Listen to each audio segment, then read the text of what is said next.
In a season full of ups and downs, Elias Pettersson's struggles could be the talk of the town in Vancouver. With just 35 points over 51 games, the questions are piling up. Can he find his game again? Analysts are calling for accountability, and as passionate fans, we deserve a player who can deliver on that hefty contract. Will Pettersson turn it around, or is this just the beginning of a deeper issue? Vancouver Canucks fans, let's dive right into the current state of our beloved team, particularly focusing on the trade prospects of Elias Pettersson. As much as I want to keep the hope alive, the reality check is hitting hard right now. It seems like the trade market for Pettersson is about as lukewarm as a day-old coffee. NHL general managers are hesitant, to put it mildly, and frankly, it's concerning. Frank Saravalli mentioned on Flames Nation's Barn Burner that there isn't a single GM who feels good about making a move for Elias at this moment. That's a tough pill to swallow for any of us who have watched him light up the ice in seasons past. This season has been a struggle for Pettersson, with only 11 goals and 24 assists to show for his efforts in 51 games. When you think about the 8-year, $92.8 million extension he signed, it raises eyebrows. The Canucks were banking on him stepping up after the trade of JT Miller, but what we've seen is far from the impact we hoped for. Just 2 points in the last 6 games since Miller's departure? That's alarming. And let's not forget the opinions of former GM Craig Button, who didn't pull any punches on the Donnie and Dolly show. He pointedly called out Pettersson for not being a difference maker, especially for a player earning $11.6 million. Button's right. When you're being paid that much, fans expect you to carry the team at times, especially when the stakes are high. It's tough to justify that kind of money for a player who isn't stepping up when it matters. But it's not just in the NHL where Pettersson is struggling. He went pointless in 3 games with Sweden during the Four Nations face-off. For a player of his caliber, that's a big red flag. We've got the Canucks sitting in a tight race for the playoffs, currently 3rd in the Western Conference wildcard race, just 1 point behind the Calgary Flames. With everything on the line, we need our stars to shine, not fade away. So, what does this all mean for the future of the team? Do you think this was the best decision? Honestly, I'm torn. On one hand, I love Pettersson's potential and what he's capable of. But on the other hand, if he can't find his rhythm, it raises questions about our direction. Are we really willing to ride this out for the rest of the season, hoping he finds his form? Or should the Canucks consider a significant shift in strategy, perhaps even looking to trade him while his name still holds value? I can't help but feel a mix of frustration and concern. As passionate fans, we want to see our team succeed, and it's hard to ignore that our star forward isn't living up to the expectations. The stakes are so high right now, and every decision made in the front office has a ripple effect on our chances of making a playoff run. And you, what do you think? I want to hear your opinions down below. Is it time to rethink our strategy with Pettersson? Should the Canucks hold on and hope for a turnaround, or should they explore trade options?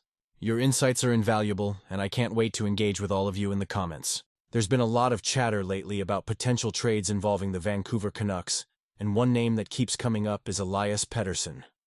Could the Detroit Red Wings be a serious contender to make a move for him? It's an intriguing possibility, but let's break down what's really at stake here.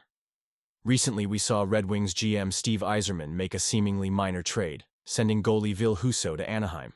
On the surface, it looks like a straightforward deal, but this move has opened up approximately $13.5 million in cap space for Detroit. That's significant, especially as they eye some potential additions before the March 7 trade deadline. And for Canucks fans, this raises the question: are the Red Wings clearing space for a big name like Elias Pettersson? Think about it. Pettersson has proven time and again that he's an elite center, and Detroit is in desperate need of that kind of talent. Their attempts at rebuilding have been hampered by some tough breaks in the draft lottery and a lack of elite talent, particularly at the center position.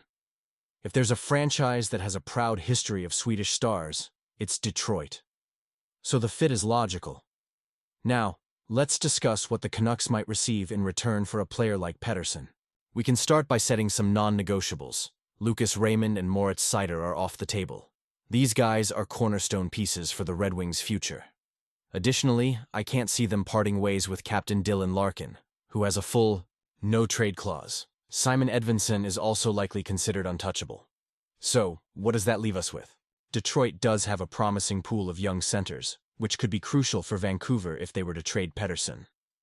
Nate Danielson and Marco Kasper are both solid options. Danielson, who was the 9th overall pick in 2023, is already making waves in the AHL. He's got a two-way game and leadership qualities that remind me of Bo Horvat. Then there's Kasper, who is a year older and has already shown he can compete at the NHL level. Either of these centers would certainly help soften the blow for the Canucks if they lose Pettersson. But it doesn't stop there. The Red Wings have some interesting veteran pieces that could entice the Canucks. Michael Rasmussen is a name that stands out. He's a big-bodied center who, while not lighting the world on fire in terms of points, offers size and depth that Vancouver could use. Plus, he's under contract for the next few years, which is a bonus. Then there's Elmer Soderblom, a towering winger with potential.